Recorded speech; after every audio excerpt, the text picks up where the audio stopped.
So, the Prada Kolhapuri scandal controversy is still going on. So, let's do like a quick overview of the controversy. In June 2025, Prada sparked like a firestorm when its Milan fashion show featured men's sandals that look almost identical to like traditional Indian Kolhapuri chappals.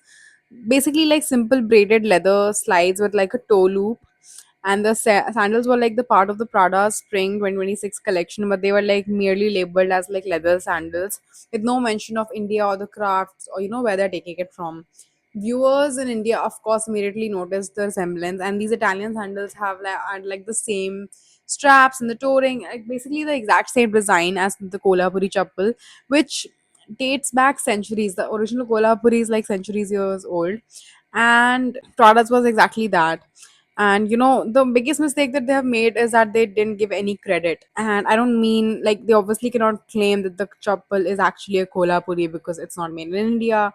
It is not made by those artists. I think it didn't have that sort of any association with it in the end, in fact. So that was like the biggest mistake they did, because that unleashed like a hailstorm of controversy and criticisms to the brand, and rightfully so. And apparently, the new Prada sandals retailed around $844, which is insane.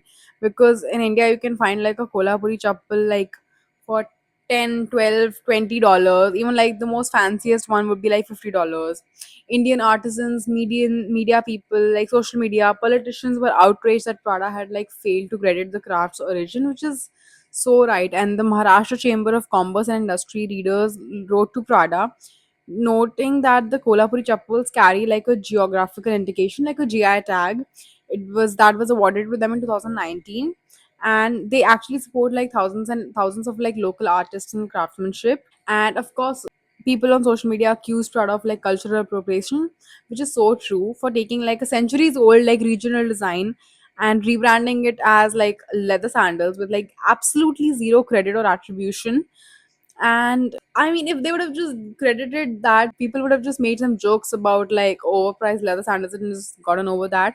But the lack of credit is what like really is pathetic, because you're trying to take something from first of all a sensitive country like India and not even giving credit.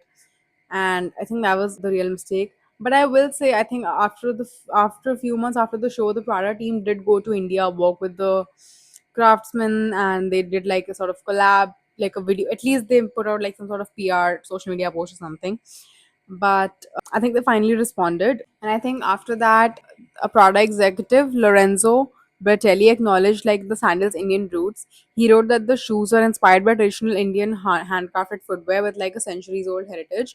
A spokesperson said that they have always celebrated craftsmanship, heritage, and design traditions, but they sort of reassured everyone about their commitment to responsible design practices and sort of building cultural engagement and like an open dialogue with Indian artisans. But I feel that this response was a little like is obviously damage control. But now the biggest development in this case is that on April 27th, Prada launched is like posted like a post on like Prada Made in India sandals inspired by Kolhapuri chappals. So they mentioned that they were inspired by Kolhapuri chappals, and so that led to like again backlash, because people were like, how can it be inspired by Kolhapuri? Why are we not saying that they are the Kolhapuri chappals? Which actually I'm gonna have to side with Prada on this. Not that I think what they did was right, but in terms of technicality, they like literally cannot claim that what they are making is the Kolhapuri, because first of all there's that whole GI tag thing, and I don't even understand why people want them to claim that they're the actual Kolhapuris. It's obviously inspired by Kolhapuri, and I know it makes sense in our heads to sort of put like a social media comment they are the real Kolhapuri chappals, but first of all they are not, and it's good that they are not, right? That would be even worse if they were claiming that to be like the original thing, because they don't have any sort of place doing that, and legally also it's the worst thing that they can do. So of course the right way is to say that it is inspired by Kolhapuri, and I do think that makes sense because they've already like copied the design. Now it's like, there's like really no going back. Obviously they were not planning to sort of cancel production or cancel like the idea itself.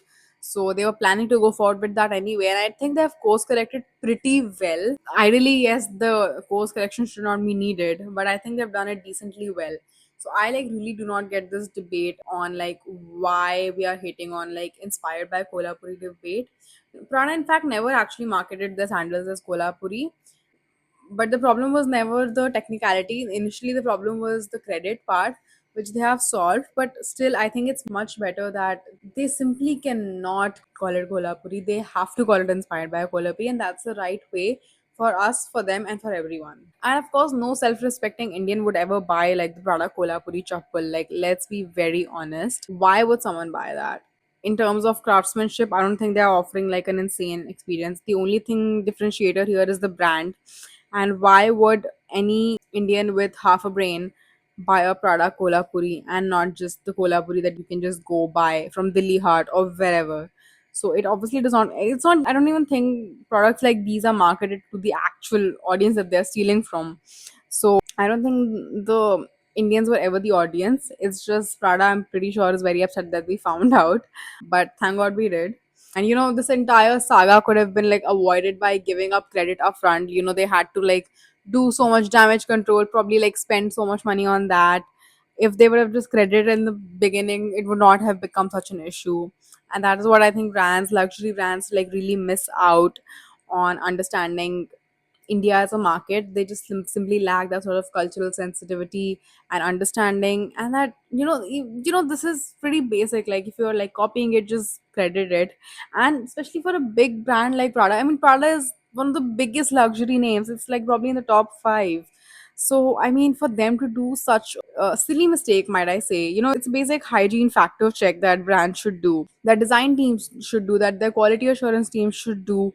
It's pretty basic, and that is also brings me to another point, that why we need more inclusive teams, especially for like global brands who are catering to multiple audiences. If an Indian would have been part of the team, I'm pretty sure they would have pointed it out, and then it's up to the brand to listen to that or not, right? So I mean, it just really brings the question of inclusivity and why it's so important, and especially when India is of course one of the biggest upcoming markets for these brands. So I think it's high time they sort of invest in a team that can guide them culturally and just keep them out of controversy for that's the bare minimum. And let's not even get onto the topic of them trying to do things for us, but let's just sort of fix the stealing and the lack of credit problems first. But yeah, that's pretty much what I wanted to say on this. And yeah, thank you so much for watching. This is a topic I've been seeing everywhere. Like every time I open my phone, it's like Prada Kolhapuri, and it's everywhere. And I just wanted to sort of conclude that in my head for myself. So hence me recording this. But thank you so much for watching. I hope you learned something from this. And I've been meaning to cover more topics like this. So do let me know if you have any thoughts that I should probably get into. And thank you so much for watching. Bye.